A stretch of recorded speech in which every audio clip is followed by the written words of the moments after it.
Hello student, welcome to my YouTube channel. आज हम unit 3 का थर्ड पार्ट करेंगे जिसमें हम नेचुरल रिसोर्सेज के बारे में पढ़ेंगे। तो इसको हम स्टार्ट करते हैं। सोर्स ऑफ एनर्जी क्या होता है? Source of energy, the sun is the main source of energy and on earth. जो हमारा सन है वो हमारा मुख्य स्रोत है किसका? ऊर्जा का, हमारी अर्थ पर। Other energy sources include coal, geothermal energy, wind energy, biomass, petrol, जो हमारे और इसके अलावा और भी एनर्जी और भी ऊर्जा के स्रोत हैं हमारे पृथ्वी पर। ठीक है। Energy is classified into various types based on sustainability as renewable sources of energy and non renewable sources of energy. जो एनर्जी है उसको दो भागों में बांटा गया है, नवीकरणीय स्रोत और गैर नवीकरणीय स्रोतों में। ठीक है, तो आगे देखते हैं। What is energy? Energy क्या है? The classical description of energy is the ability of a system to perform work. जो हमारी एनर्जी है, जो ऊर्जा है, वो क्या, वो किसी काम के करने की क्या क्षमता है। ठीक है। What as energy exists is so many form. पर लेकिन जो एनर्जी है वो कई सारे फॉर्म में, कई सारे जगहों पे क्या है, मौजूद होती है, कई सारे रूपों में। But as it is hard to find one comprehensive definition. इसकी कोई एक डेफिनेशन नहीं हो सकती। It is the property of an object that can be transferred from one object to another or converted to different form. But जो energy होती है, जो ऊर्जा होती है, ये वस्तु का वह गुण होता है, वह प्रॉपर्टी होती है क्या, जो एक वस्तु दूसरी वस्तु में क्या करती है, ऊर्जा को स्थानांतरित करती है। ठीक है। कन्वर्ट टू डिफरेंट फॉर्म, और डिफरेंट मतलब विभिन्न उसमें रूपों में क्या कर देती है, चेंज कर देती है, डिफरेंट कर देती है। ठीक है। लेकिन इसको हम बनाया और इसको क्या करना, नष्ट नहीं किया जा सकता, ख़राब नहीं किया जा सकता, ना इसको बनाया जा सकता है। ठीक है। और there are numerous source of energy.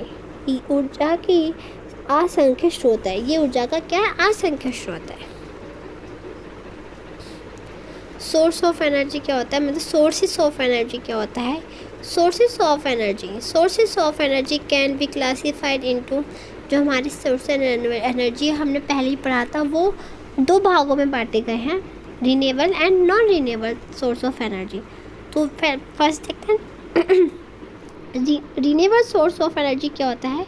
Renewable source of energy are available plentiful in nature and are replaced and are safe for the environment. जो रिन्यूएबल सोर्सेज होते हैं वो क्या होता है, हमारे जो अर्थ पे पहले से मौजूद होते हैं। ठीक है। इसको हम दोबारा बना सकते हैं। ठीक। एग्जाम्पल हमारा solar energy, geothermal energy, wind energy, biomass और हाइड्रो पावर। और नॉन रिन्यूएबल सोर्सेज क्या होता है, ये ऐसे सोर्स होते हैं, वो कहाँ पाए जाते हैं, यह ज़मीन के अंदर पाए जाते हैं, अर्थ में। ठीक है। और इसको हम दोबारा बना नहीं सकते, इसे बनाने में कितना बहुत टाइम लगता है। हम इसको, जो रिन्यूएबल सोर्स होते हैं उसको क्या होता है, हम यूज़ कर सकते हैं बहुत लंबे टाइम तक। ठीक है। और उसको दोबारा भी बना सकते हैं, पर इसको बनाने में बहुत टाइम लगता है। जो रिन्यूएबल सोर्स होते हैं इनको बनाने में बहुत टाइम लगता है, बहुत सारा लगता है, और एक बार ये समाप्त हो जाता है तो बाद में बहुत टाइम ले लेते हैं बनने में। ठीक है। अब इसको हम एग्जांपल देखते हैं, डिफरेंस देखते हैं renewable energy and non renewable energy. जो रिन्यूएबल एनर्जी होता है क्या होता है, जैसे कि the resources that can be renewable once they are consumed are called renewable source of energy. ये ऐसे सोर्सेज होते हैं, ये ऐसे संसाधन हैं जिसको हम एक बार यूज़ करने के बाद दोबारा भी बना सकते हैं, दोबारा यूज़ कर सकते हैं। नॉन रिन्यूएबल रिसोर्सेज क्या होता है, ये ऐसे रिसोर्सेज होते हैं, ऐसे सोर्स होते हैं, इसको हम एक बार यूज़ करने के बाद दोबारा यूज़ नहीं कर सकते। These resources do not cause any environmental pollution. जो रिन्यूएबल रिसोर्सेज हैं वो क्या है, वो किसी पोल्यूशन का कारण नहीं बनता। ठीक है। और जो नॉन रिन्यूएबल है, इससे क्या पोल्यूशन हो सकता है, पोल्यूशन का कारण बन सकता है। Renewable resources are inexhaustibility. जो रिन्यूएबल है वो क्या है, हमेशा रहता है, हमेशा रहने वाला स्रोत है एक। जो नॉन रिन्यूएबल है वो एक्सेस्टिबल है, जो कम टाइम के लिए रहता है, जो मतलब लंबे समय के लिए नहीं होता, ख़त्म हो जाएगा, उसका एक अंत है, मतलब ऐसा है। Renewable resources are not affected by human activity. जो रिन्यूएबल है वो किसी ह्यूमन द्वारा इफेक्टेड नहीं किए जाते, पर नॉन रिन्यूएबल रिसोर्सेज है वो ह्यूमन द्वारा इफेक्टेड किए जाते हैं, ठीक है। अब देखते हैं types of natural resources of energy. हमारे कितने टाइप, क्या टाइप्स हैं, मतलब कितने टाइप्स के सोर्स ऑफ एनर्जी है। देखो 2 टाइप्स के सोर्स ऑफ एनर्जी होती है हमारे, conventional source of energy and non conventional sources of energy. मतलब ऊर्जा के पारंपरिक स्रोत, ऊर्जा के गैर पारंपरिक स्रोत। आगे देखते हैं difference between conventional and non conventional sources of energy. तो उसके डिफरेंस जान लेते हैं, फिर तो पता चल जाएगा कि होता क्या है। कन्वेंशनल सोर्स ऑफ एनर्जी क्या होता है, दीज रिसोर्सेज आर एक्सेसिबल। ये ऐसे रिसोर्सेज हैं जो, ये ऐसे रिसोर्सेज होते हैं जो मतलब लंबे टाइम के लिए नहीं होते हैं, ठीक है। दीज रिसोर्सेज आर इनएक्सेसिबल, ये लंबे टाइम के लिए होते हैं। These resources cause pollution as they emit smoke and ash. जो कन्वेंशनल सोर्सेज है वो क्या है कि हमारे पोल्यूशन का, क्या पोल्यूशन बनने का कारण बन सकता है, क्योंकि इसमें स्मोक और डस्ट होता है, ठीक है।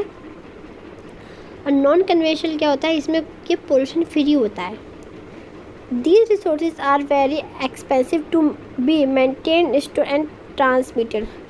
जो कन्वेंशनल सोर्स है वो बहुत महंगे होते हैं, मतलब स्टोर करने के लिए और ट्रांसपोर्ट करने के लिए, किसी को बेचने के लिए बहुत एक्सपेंसिव होते हैं बहुत। पर नॉन कन्वेंशनल होते हैं वो इतने लोकल, इसको लोकल यूज़ भी किया जाता है, इसके मतलब नॉर्मल लोग भी यूज़ कर सकते हैं। Example coal, natural gas, petrol and water power. एक कन्वेंशनल के हैं। नॉन कन्वेंशनल होते हैं solar, biomass, wind, biogas and tidal geothermal. Okay, तो आज की हमारी जो क्लासें हैं ख़त्म होती है। आपको, अगर आपको वीडियो पसंद आए, समझ आए, तो आप लाइक, शेयर एंड सब्सक्राइब ज़रूर करें। Thank you.